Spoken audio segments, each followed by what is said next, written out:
au Polysécure épisode spécial. Je suis accompagné d'Alexandre. Bonjour à tous, très heureux d'être encore là. Très heureux que tu sois là encore avec nous. D'ailleurs, cette fois-ci, tu vas nous parler de la feuille de route de gestion de crise, qui est une forme de pense-bête qui permet justement de nous aider facilement ou plus facilement de sortir d'une crise ou justement de gérer une crise dans laquelle on vit parce que inévitablement, on va y aller dans ces éléments-là et essayons que ce soit une expérience la plus heureuse possible, même si c'est pas super agréable. Donc tout à fait, Nicolas Loïc, en fait, mettre en place un plan de continuité d'activité ou un plan de gestion de crise, ça reste quand même relativement pénible et il faut suivre des étapes pour pouvoir, le jour venu, gérer une crise de façon optimale par rapport à ça. Donc pour ça, on a créé une feuille de route au niveau de crise et résilience et on s'est optimisé en 10 étapes pour survivre à une crise. Ces 10 étapes, en fait, pour mettre en place une gestion de crise. Donc je vais juste les parcourir parce que je ne voudrais pas paraître un peu trop pénible et puis vous endormir au bout de 3 secondes. Donc on va juste cheminer comme ça, c'est sur le dessin, vous le verrez, il est en copie d'ailleurs du podcast, c'est un chemin qui est très agréable avec plein de couleurs. Alors, première étape par rapport à ça, c'est une étape pour réaliser en fait un état des lieux de la situation actuelle. Comment mettre en place une gestion de crise si vous ne savez pas ce que vous avez actuellement en place? Donc, par rapport à ça, c'est important, dans un premier temps, de nommer le chef Schtroumpf qui va aller courir après toutes ces informations pour pouvoir les récolter. Donc, premier point de cette étape-là, c'est tout simplement nommer un responsable. Tu voulais intervenir. Oui, puis c'est important. Là, on le voit dans un contexte de gestion de crise, mais d'un point de vue cybersécurité en général, c'est très important aussi parce qu'on est dans le même contexte. Il faut savoir qu'est-ce qu'on protège, donc il faut avoir la connaissance, donc il faut justement avoir la personne qui va être capable de nous accompagner. C'est très large, donc ça ne touche pas que la gestion de crise, donc ça a un bénéfice beaucoup plus grand pour l'organisation.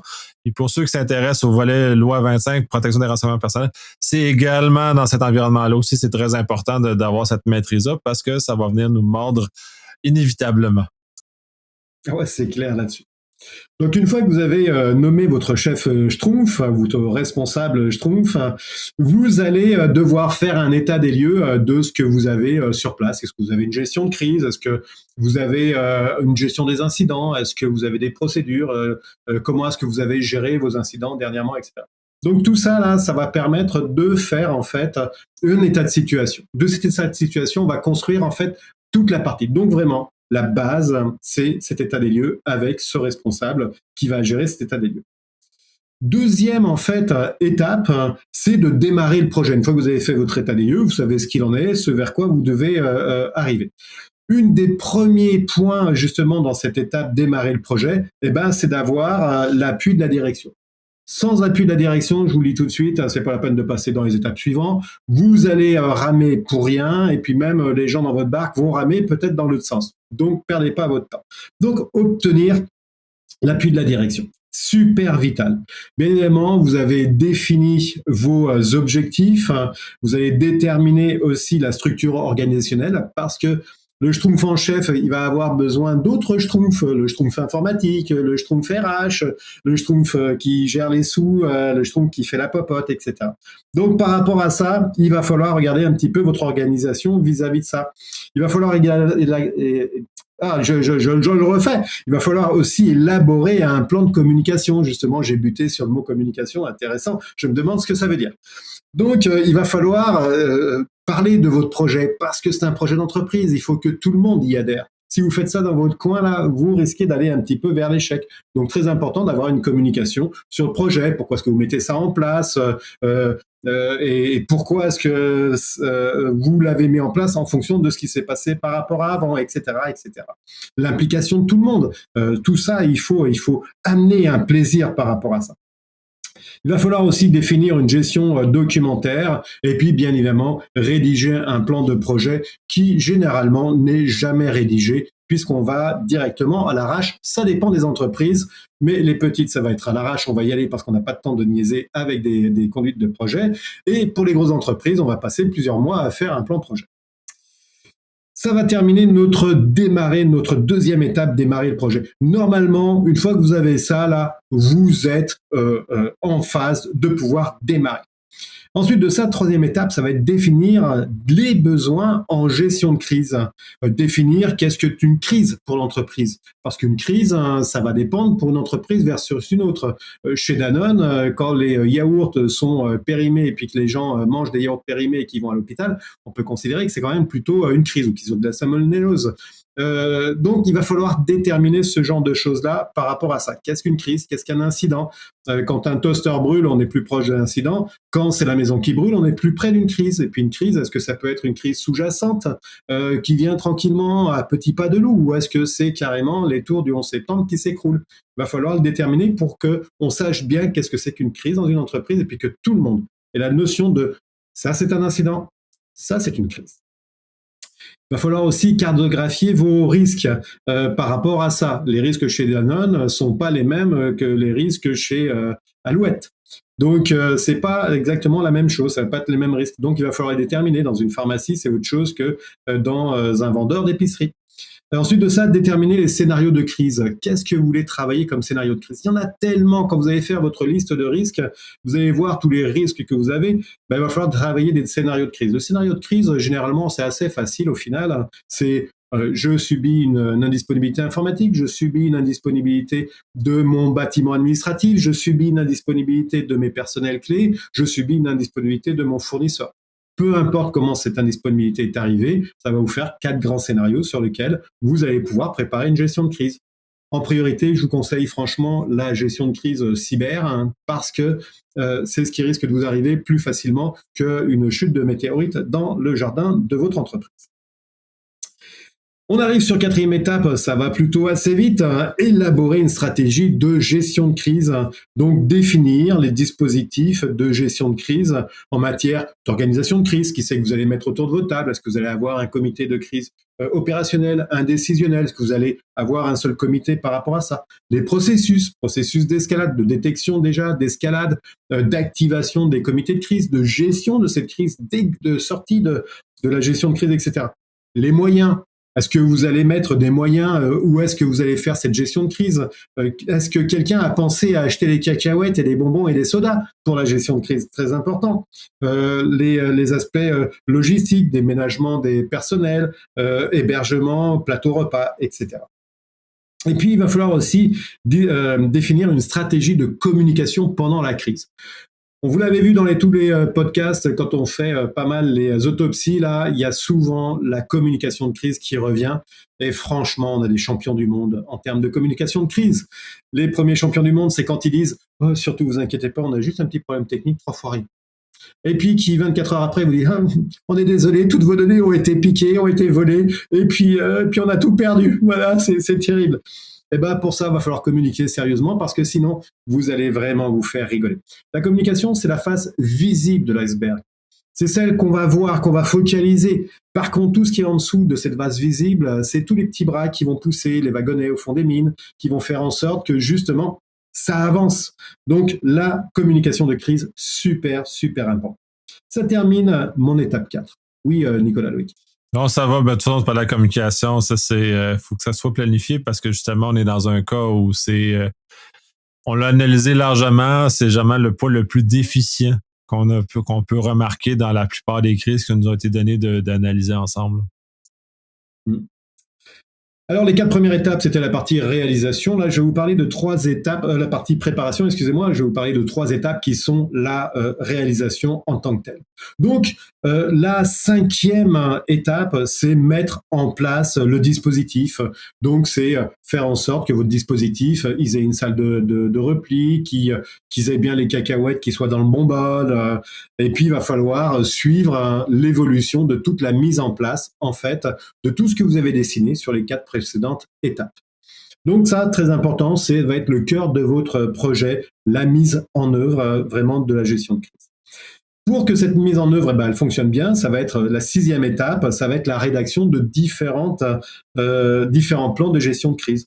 Là-dedans, on va avoir l'organisation, comment est-ce qu'elle est organisée, le plan d'organisation par rapport à ça. Pierre, tu te déplaces à un endroit, Paul, tu vas chercher les cacahuètes, etc., etc.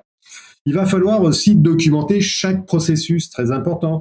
Comment les détections vont être faites. Quand on a détecté, c'est quoi les escalades? Ça va être quoi l'aspect recherche d'informations, évaluation, pardon, de l'événement. Est-ce que c'est un événement de catégorie 5 ou est-ce que c'est un événement de catégorie 1, etc., etc. Puis est-ce qu'on escalade? De commenter chaque outil, moyen et logistique par rapport à ça. Il faut bien savoir ce qu'on va faire, comment le faire, avec qui on va le faire. Donc pour ça, il va falloir le documenter. Ensuite de ça, on va être sur la production du plan. On en a discuté un petit peu avant. On a théorisé sur comment est-ce qu'on voyait la communication. Là, il va falloir l'écrire, cette communication, pour faire en sorte qu'elle tienne la route. Et puis, il va falloir s'arrimer avec d'autres plans. Le plan de mesure d'urgence, puisque généralement, quand on a un événement, le plan de mesure d'urgence, ça va être le premier qu'on va exécuter. Plan de reprise informatique, plan des continuités métiers, plan de gestion de crise, de la communication, plan avec peut-être nos partenaires, etc. Il va falloir s'arrimer. Septième étape de cette phase mise en œuvre, de cette préparation mise en œuvre, ça va être former et sensibiliser tous les petits schtroumpfs qui sont en train de travailler, avec qui on a construit ce beau plan. Donc par rapport à ça, il va falloir produire un plan de formation, il va falloir élaborer un plan de sensibilisation, parce que c'est pas tout formé, mais pour éviter d'avoir à gérer les crises, c'est peut-être bien que tous les employés soient tout simplement sensibilisés sur telle ou telle chose. Évitez de balancer votre mégot de cigarette dans la corbeille à papier, ça éviterait un incendie.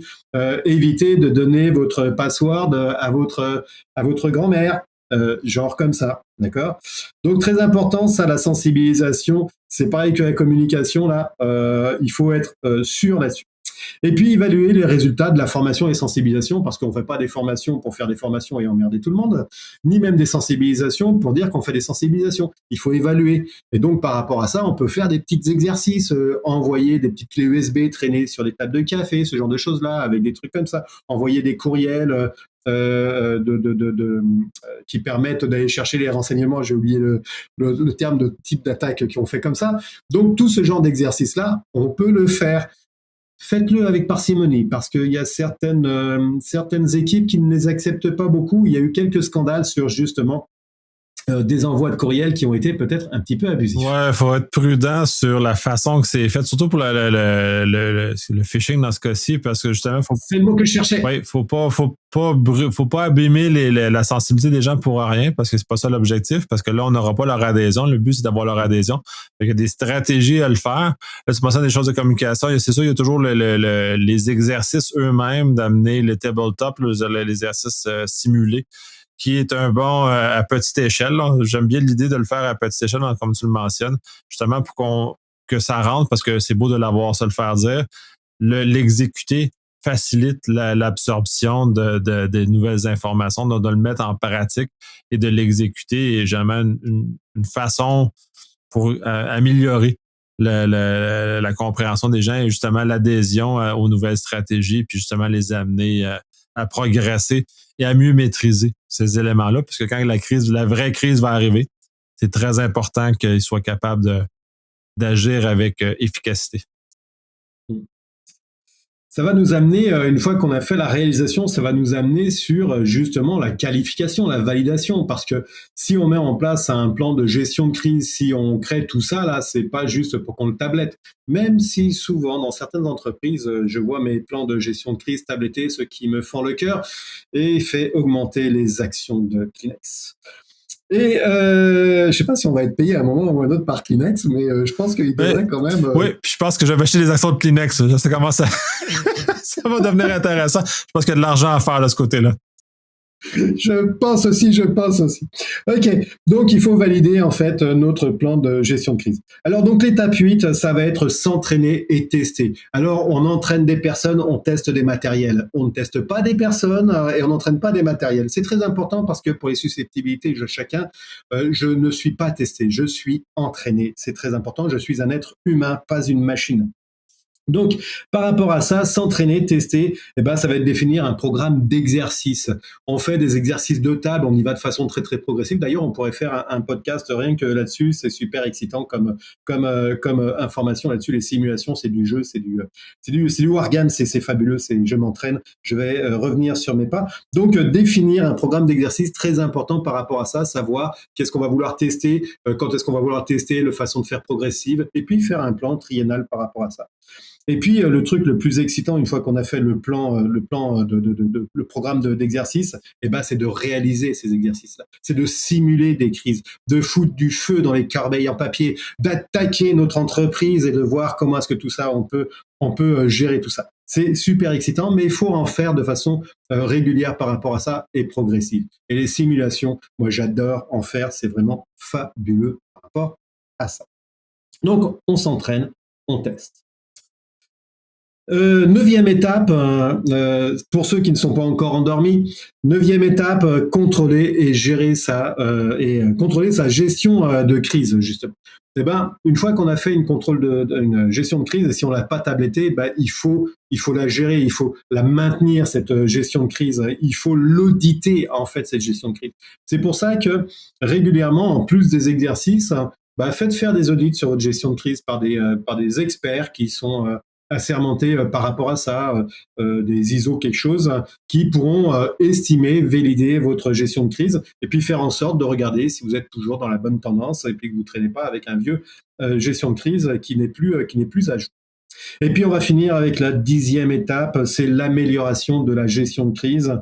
Eh ben, c'est que comme vous avez fait des exercices ou comme vous avez été audité, il va falloir traiter les non-conformités parce que oui, parfois nous ne sommes pas conformes et il va falloir les traiter et puis il va falloir actualiser sa gestion de crise.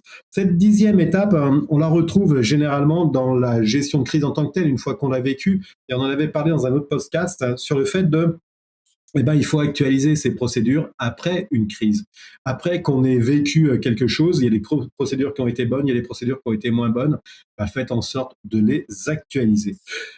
Voilà, ça termine cette feuille de route. Oui, puis j'aime bien. L'étape 10, elle est même malheureusement délaissée. Elle est primordiale. On généralement le retrouve en bon français en retexte, mais en retour d'expérience qui justement nous permet d'améliorer ça. Mais on le fait autant en termes d'exercice de TAM que dans les vraies gestions de crise. C'est très important de réinjecter dans les étapes précédentes l'information qui en est tirée parce que c'est là où on arrête de tomber tout le temps en crise. C'est justement de réinjecter ça puis que les crises soient de mieux en mieux gérées, donc de plus en plus. Il va amener aussi à des modifications de processus et dans l'organisation en général pour améliorer ce genre d'éléments-là. C'est très important. Faut le faire. Puis là, ça tombe bien au moment où on enregistre. J'ai justement attrapé un podcast qui parlait de ça, de pas distribuer les blâmes. Quand on fait un retour d'expérience, c'est vraiment de trouver la façon d'améliorer l'organisation sans blâmer des individus ou de nommer des responsables du problème qui a été rencontré ou des fautes qui ont été faites. Fait que c'est très important ce volet-là parce que si on soit on a la vraie information, soit on jette des blâmes. Si on jette des blâmes, on n'aura jamais la vraie information. En progression, il faut faire très attention à ça. Et l'autre aspect aussi, j'aime beaucoup parce que j'ai eu l'occasion de discuter avec des ingénieurs chez Google. Eux, comment ils font ça, mais c'est pas des crises, c'est vraiment juste au niveau de sécurité opérationnelle, mais ça s'implique, ça se transpose aussi à la gestion de crise comme dans ce cas-ci. Eux, ce qu'ils font, les analystes passent leur avant-midi à traiter les alertes et passent l'après-midi à automatiser les réponses de ce qu'ils ont répondu le matin. Fait qu'essentiellement, ce qu'ils font, c'est qu'ils veulent pas répéter 2 fois le même exercice. Ils veulent justement se tasser. Fait que l'exercice, dans ce cas-ci, l'étape 10, est une belle occasion de soit mécaniser, d'améliorer, raffiner, la gestion de crise elle-même, mais ce qui a amené à la crise aussi, justement, pour qu'il y en ait moins, que justement qu'on réduise les probabilités, justement qu'on mette en place. Fait que cette boucle de rétroaction, elle est la seule façon de s'en sortir vivant en cybersécurité, parce que si on ne la fait pas, la croissance va dépasser notre capacité humaine et organisationnelle à avancer dans ces choses-là. Fait que, bref, ça conclut pour mon petit ajout à la fin. Merci bien. Merci.